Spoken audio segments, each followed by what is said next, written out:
everyone accuses Keir of being, weak and feeble, that he has to rely on a previous leader. And then Sunak appoints a previous leader to be foreign secretary. I literally have no idea what he's doing.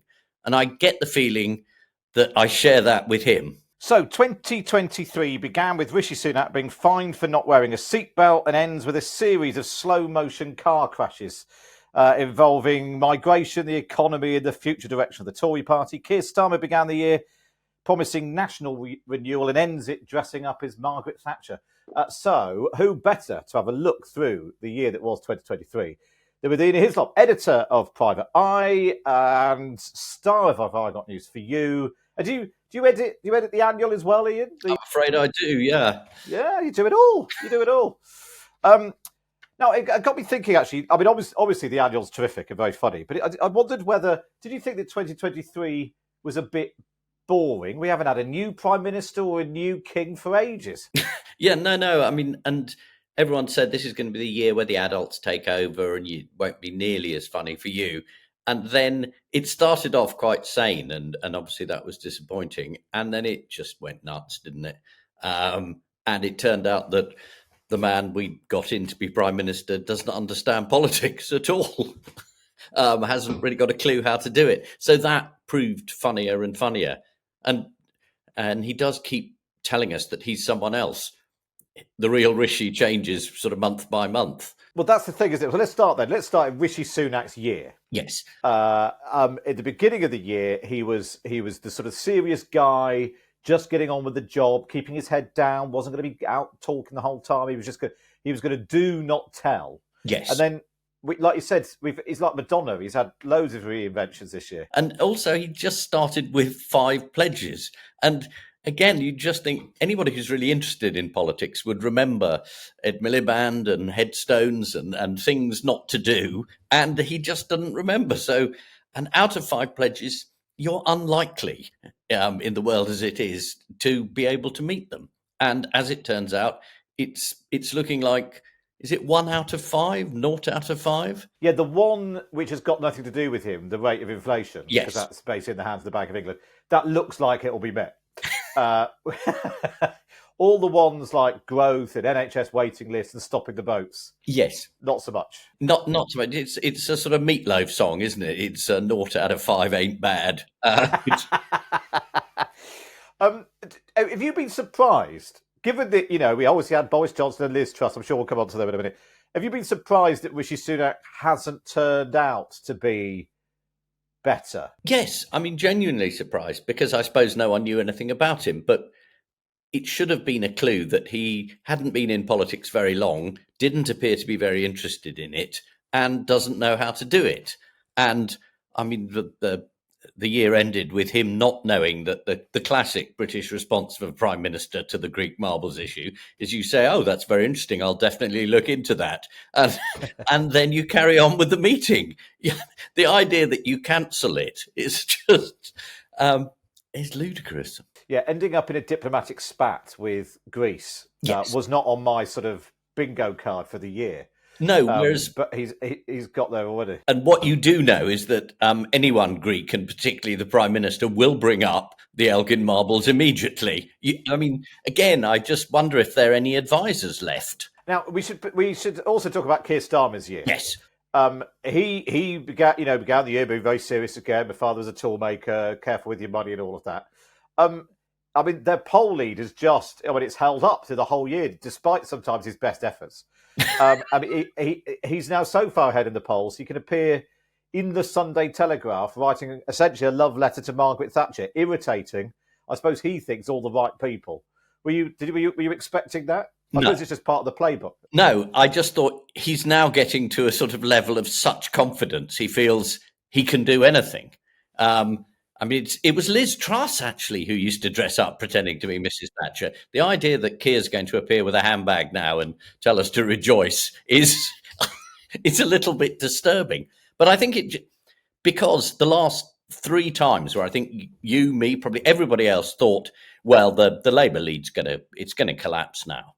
That didn't go very well. The Gaza ceasefire vote, surely surely some of this is going to rub off. And then you open the paper the next morning and he's even more popular. So I think even Keir, I think, might now think he's going to win. And what difference do you think that then makes? Because you're right. Because do you think that the Labour lead is any enthusiasm for Keir Starmer, or is it just wearisomeness at the if that's not a word at the Tories? Well, again, the Tory mid year makeover suggested that they were a change party, and Rishi was a complete change from everything you'd seen before, and that didn't last very long. But the obvious response to that from the public was, well, if we want to change, we can have the barrister bloke. He's a bit different. Although, I mean, in the last sort of 5 policy announcements, he's just said, whatever the Tories do, I'll do that as well. So I just feel slightly sadder about it. yes, and I've got a more pained expression. But I do think it's not necessarily enthusiasm. I mean, I got fooled because I saw that heading about Keir enthusiasm for Baroness, and I thought, oh, it was Mrs. Kinnock. And maybe sections of the Labour Party are not allowed to appreciate her anymore.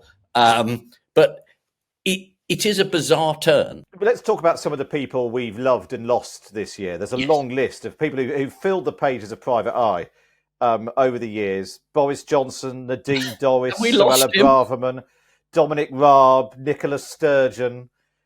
I mean, will you mourn their passing? Yeah, well, if we start at the bottom of the list, I mean, Nicola Sturgeon, I mean, we started the year saying, Donald Trump being arrested. It certainly wouldn't happen to a politician in this country. And then, the Scottish police descended on the house and put up tents as though it was line of duty and started digging around the garden for God knows what. It was like they'd said, can we make this look more like a murder? Yeah. Not that there's any suggestion of murder, of course. No, but that was the unfortunate implication. No, and I mean, what is funny is that it ends up being about a camper van, which American politics is more glamorous. They appear to be billions at stake as opposed to a dormobile on someone's drive. So that was funny. I mean, you say we've lost these people, but we haven't lost Boris. He's back at the inquiry. Again, this time spinning it just as he did before in all the other inquiries he's appeared in front of this year. I think my favourite inquiry was when Carrie's mum caught him having a drink with a nanny. And that was a very serious inquiry into what... Yes, very serious inquiry with very serious repercussions for all involved. Suella Braverman, has she actually gone? I mean, we had a strip cartoon, which obviously I regret very much, which is like Superman. It was Brave a Man, and you call her up, and then she doesn't do very much because she doesn't have any powers. But it seemed funny for most of the year. But then suddenly she was gone. But again, I don't really trust any of this. I think they're all coming back. Well, because they have. She was sacked as Home Secretary. It was back within the week. It's only a matter of time before she returns. Grant Shapps must be due another job change. What about Nadine Dorries? Have you enjoyed her move into fiction? Yes, I did think it was hysterical. And I just loved the fact that everybody had Bond nicknames. Including M, who was presumably Michael Gove, and James Bond, who was clearly Bo Johnson. I mean, it was gloriously silly. And I think there was a character in there called Ian Dougie Smith, who I couldn't work out which one he was. It's very confusing, her book. Now, when we began the year, what do you think the chances are that you'd have put a bet on the big comeback of the year? Rishi Sunak makes a big speech at the Tory Party conference in October. I'm the change candidate. I'm drawing a line under 30 years of failure, everything that's gone before me. And within 6 weeks, he's got David Cameron walking up Downing Street. What went through your mind when you saw David Cameron arriving at number 10 again? I just thought I was dreaming. Again, you thought this can't happen. I mean, former leaders, like Tony Blair, they hang around in the background and everyone accuses Keir of being, weak and feeble, that he has to rely on a previous leader. And then Sunak appoints a previous leader to be foreign secretary. And somehow this is not continuity. This is a bold new move. It's the day after he sacked Suella. And then so you think, oh, is this a move to the centre? And then he appoints Esther McVeigh the next morning. I literally have no idea what he's doing. And I get the feeling that I share that with him. I suppose actually the other bigger point we should talk about this year was Sue Gray. Yes. Sue Gray suddenly going from, checking Oliver Letwin's pay slips to investigating Partygate to working for Keir Starmer. Yes, and I think that was the one time in the year Keir Starmer had a sort of moment of silliness where he thought, what's the thing I could do most to annoy the Tory party is appoint the person who's been looking into Partygate. But again, it was a very, very stupid move. It's the only time in the year I thought, oh, well, maybe you're not grown up at all. Do you detect the hand of Sue Gray in anything that he's done since? We're being told that she's in all the meetings and she's raising eyebrows and making notes. Really? I don't know. I mean, again, Sue Gray was, in essence, quite a grey person. And, the Sue Gray report was not exactly a bombshell, given what we found out since, particularly during the COVID inquiry, and the diaries and WhatsApp groups. Actually, Sue Gray comes across as more and more of the slightly boring civil servant that we thought she might be. Yeah, the original suggestion that it might be a sort of establishment cover-up, as you might have played it all down, actually sort of slightly bears out some of the, given everything we found out since. What about some? No. I'm just the idea that Partygate, I mean, it did involve wine coolers and suitcases full of booze and swings being broken, people being sick. I mean, it really did. I mean, that stuff isn't made up. And Nadine's worldview that everything is a conspiracy to get Boris Johnson. I mean, it's a conspiracy by Boris to destabilise himself over the course of an entire lifetime. Yeah, it's quite hard to think that everything that happened during the COVID pandemic, during lockdowns, none of that brought Boris Johnson down. What brought Boris Johnson down is a group of people who also didn't like Ian Duncan Smith once. No, and we're sort of fearsomely pro-Brexit. Yeah. And then weren't sure. No, I'm afraid that doesn't make a lot of sense. Let's talk about some of the other characters of the year. Matt Hancock continues his tour of the TV studios. Nigel Farage in the jungle. I know you like to keep across popular culture, Ian. Have you been enjoying any of this output? Yes. Well, I was invited to go on. I'm a Celebrity, Get Me Out of Here this year. Were you? This year? I mean, I have been asked a few years, and I always think it's a sign of whether I'm washed up or not, is whether I get the call. And I got it this year, so it's probably all over. And there was a moment I thought, would I like to be round the campfire with Nigel? And then I thought, no. And again, they're briefing at the moment that Nigel's very boring television and everything's very disappointing. And they'd much rather have more people from soap operas on or influencers or whatever. I think the idea that politicians will liven up your programme may have just been deflated for good. Yeah, that does seem to be the case. I mean, the fact they're surprised that Nigel Farage makes boring telly suggests they've never seen GB News. Or never been to a pub where that sort of conversation is available. If you did go on I'm a Celebrity... Yes. What would be the thing that is it spiders, is it snakes, is it drinking camels' anuses? What would be the thing that would do for you? I think members of the Reform Party. I think we've missed out. I think you and Nigel smashing it out topless round the campfire. I think that's what we need. Well, it's bottomless in his case, isn't it? Yeah, arguing over who's going to go and empty the dunny. It's the reinvention your career needs, Ian. Yes, absolutely. And I feel it's what the public really doesn't need to see at all. We should talk about, it's not, the news. You cover all the news. Yeah, the royal family has been pretty dominant this year. Yes, well, exactly. But I was going to say that because you've got, obviously, all the bits of it, all the part after their respectful period of silence after the Queen died. They're all sort of back now in full soap opera mode. The King wearing a tie to placate the Greeks. You've got the the Prince Harry book, which accidentally got some names in it in the Dutch. They're sort of they're all at it. Yes, and it as you said, it is a bit like the Sunak thing. There was a moment where you thought there'll be calm, there'll be peace, and then it all kicks off again. And I mean, when the Queen wore the hat in Parliament that was sort of vaguely EU colours, that was sort of quite subtle. The King wearing the Greek flag the day after his Prime Minister's made an idiot, and then the palace says, "Oh no, it's an old tie. He's worn that one before." I mean, it is pretty funny. It is very funny. Also, the idea the palace saying, "No, but he's only got a couple of ties." Yeah, he just grabbed the nearest one he happened to have. Oh, what this old thing? No, it's very funny. I would imagine there are a number of gentlemen of the tie and equerries of the cravat whose job it is to peruse the thousands of options every morning. So coincidence? No. No, I think it's probably right. Now, tell me about when you cover Harry and Meghan in the magazine. Yes. Do you get, because whenever we discuss Harry and Meghan on the radio, or I write about them, or you get a whole load of people who are really, really angrily telling you they don't want to talk about this anymore. Yes. Do you get this? Which camp do you think private eye readers are in? Is it Team Wills or Team Harry? No, I hope they're team neither.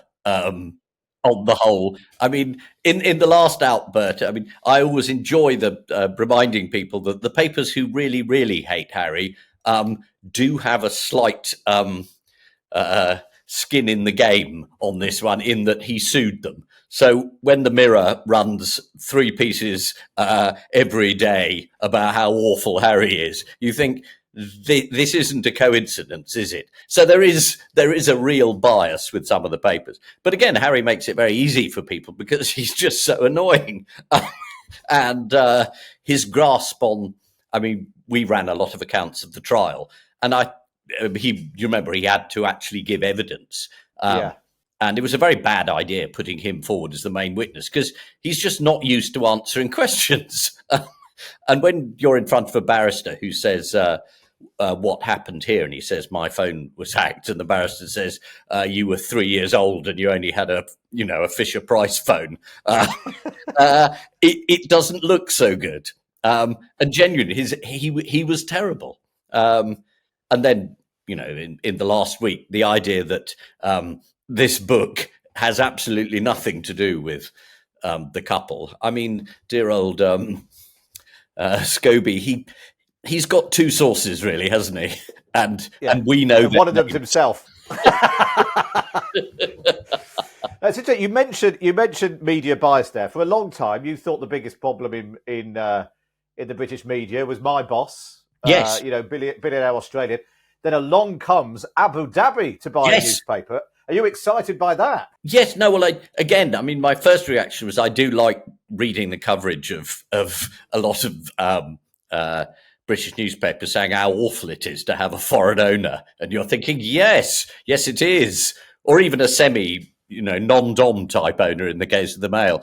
But the UAE, they're really not very keen on journalists. I mean, to the extent of locking them up and keeping them inside whenever possible. I mean, it is a bit like having the Chinese own the papers or the Russians. You really don't want this. Yeah, when I find myself in agreement with Charles Moore, which is a great moment. Well, I was going to say that with actually lots of Telegraph columnists and the Spectator editor, they don't particularly want to be owned by them either, which makes you wonder who might still be, what they might actually be buying, just some blank pieces of paper. Yeah, I think it's a bit like when Mohammed Al-Fayed, who we sadly lost this year. Of course. I say that not terribly sincerely, but he did die. It is when, do you remember, he bought Punch, and there is a sense in which people think, I will buy the title, and they don't realise that that's not much. Yeah, unless you've got every part of it. Now, you've not been without controversy either this year. Yes. When you ran after the October the 7th attack, you ran a private eye front cover with the headline on top, warning, this magazine may contain some criticism of the Israeli government and may suggest that killing everyone in Gaza as revenge for Hamas atrocities may not be a good long-term solution to the problems of the region. Yes. When you did that, did you expect it to become such a controversial front cover of all the many ones that you've done No. in your time as editor? No, as one reader put it not long afterwards, why have you stated the bleeding obvious? I also didn't expect, what I'd written as exaggeration and satire to become American foreign policy, which it is as of now. So it turned out X weeks later to be, if anything, a bit lame. But I think it at the time, it got people very excited both ways. Was it? I suppose because the thing that always surprises me about this is because if you look at the polls, that there were a group of people on both in the UK anyway, a group of people on both sides who are very partisan and passionate about it. And lots of people in Britain, you can just look at it, and just think this is a terrible situation. I don't need to pick a side. I can see reason to be sympathetic to both sides.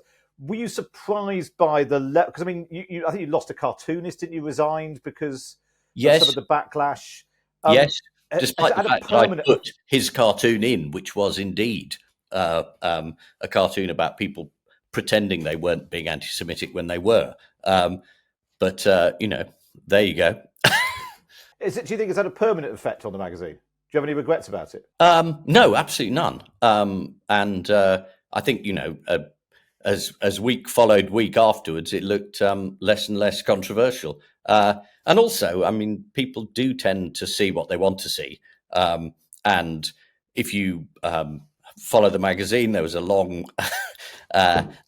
piece about Hamas's effect on its own people in the magazine. There was two pieces about sort of neighbouring Arab governments and their lack of interest in finding a solution too. And if you go back a year, 2 years, then it's more and more clear that what we're trying to do is find some sense rather than, as you say, pick a side, which I don't think you have to. Ian, we've looked back over the last year. That's all boring now. Let's look ahead to 2024. Yeah. We've got elections coming out of our ears. Somebody told me there's 40 elections around the world of some description or another in 2024. What's going to happen? Well, I feel Trump might get in again, which is top depressing revelation, just because life is so crazy at the moment, based on the last few years, that why wouldn't he? So, I think that may be the top election. I do think we will have an election in Britain. I think Keir Starmer will get in, and I think he'll recall David Cameron to be his deputy prime minister in an attempt to keep everybody on side. And then I think that'll probably go very well, and then there'll be no further political stories for the rest of the year. And then you'll have to resign. I'm always on the verge of it. When do you think the election will be? Are you in the May camp or the October camp? I think it has to be May, because the trajectory is only one way at the moment. So I feel it will have to be then. And is there part of you that relishes just a new influx of characters? We were talking earlier about your Boris Johnson, the Dean Dorris and all that. They're actually a clear out, a change of government. We haven't had one we've had lots of Tories moving around each other, but we haven't had a proper change of government for a long time. Is that something that you and the Private Eye team sort of quite look forward to, regardless of politics? Yes, I think everybody would like a change of personnel and a change of vocabulary and a change of dialogue and a change of feuds, not the same old ones. And yes, it would be great not to be talking about whether Nadine is backing Boris and whether Michael Gove is now manoeuvring behind the scenes in the next government after this one. It would be great if it was about something else. It could even be about politics and about policies and what we want to do. No. Don't be silly. Don't be daft. Forget that prediction. That's just silly. I'll ask you, although I'm not necessarily expecting an answer, who are you going to vote for? Do you vote? I do vote, yes. I think it's a duty to laugh at politicians. It's also a duty to vote for one of them. That is the bottom line. So I will be voting, but I'm afraid I can't tell you about exactly when I want David Cameron to succeed. And how's Private Eye doing? Where are you in the? Because it seems to me that you're persisting with the not embracing digital technology. Yes, well, that is our secret superpower.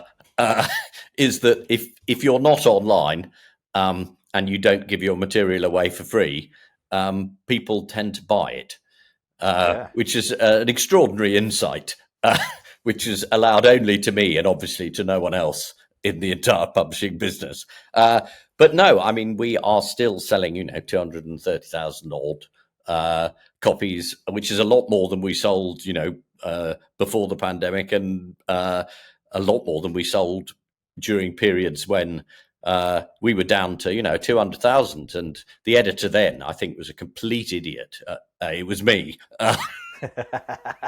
who obviously couldn't do anything to save his life. So no, touch everything. I mean, it's going pretty well. So go on, I suppose my final question then. How long will you remain as the editor of Private Eye? It's been, 35, 36, 37 years? Are you going to go on and on and on?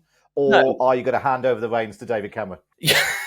No, again, I do take a leaf out of your proprietor's book. I think, as a young man of 97, I think it's wrong for me to go quite yet. Right, very good, very good. Well, Ian Hislop, very good news, very good news. Ian Hislop, thanks so much for joining us. The Private Eye Annual, it's the perfect stocking filler, as long as your stocking is sort of quite wide.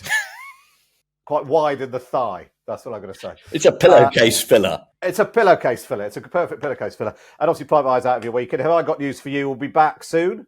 Again, depending on at what point they sack us. Yeah. Well, I look forward to being invited back. Ian Hislop, thanks for joining us today, and a happy Christmas. Yeah, and to you, Matt.